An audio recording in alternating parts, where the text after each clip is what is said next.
Welcome back to our Feel Good Gardens. This month we're focusing on movement. So how can we here at Callings help you master the illusion of movement? It says movement more than this dragonfly wind spinner, precision crafted to create a musical tone in your garden. Time flies when you're having fun, especially when you're in the garden. Keep track of time with this smart Buxton 23-inch clock, also weather resistant.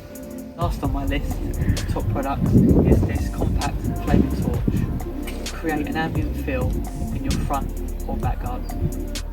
Now I'll pass you over to John with his movement plants of the month. Hello everyone, this month's Feel Good Garden is based on the theme of movement, and at this time of year grass is one of the key plants in the garden. So Tenuissima ponytails, which as the name suggests looks like a pony's tail.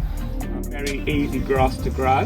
Also got a phormium here, which again is a nice tactile evergreen plant, and behind it one of my favourite plants for the autumn, Panicum oxblood autumn, which has these lovely oxblood red tips to the edge of the leaf. Really nice plant for softening borders. Here we have Pennisetum volcano vesuvius, which again is a nice late flowering perennial. Grass here is a pampas grass, but a dwarf form called Cortaderia celoiana plumula. Unlike the normal pampas grasses, which would get 12 foot tall, as you can see this is half the size, so really good in small gardens. Next we have a miscanthus called Miscanthus Navajo. It's just starting to get its autumn colour. Once the temperature drops, this will go really vibrant ruby red colour. Really a really attractive autumn plant. And another attractive autumn grass is Stipa arundinacea, which is again, its common name is pheasant grass, and it goes very nice sort of dappled, stippled sorts of colour, autumnal colours. We've got a nice autumn shrub here, which is Cotinus royal purple, which in the autumn will gain really good autumn colour.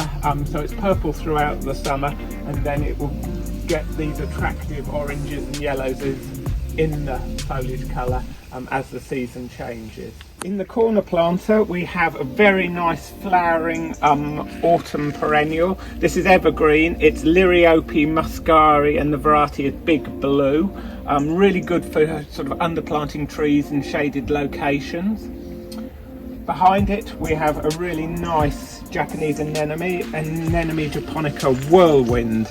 Again, these are really nice, adds a bit of height, and they will live in sort of dapple shade underneath trees, etc. A nice spreading, really easy perennial. And finally we have an unpronounceable variety of Fargesia. I'm not even going to attempt it, but it's a really nice compact form which doesn't, non-invasive, and as it ages it develops a really nice red sheen to the stems. Really nice little plant, ideal for small gardens as well. So I hope you've enjoyed having a look round our September garden.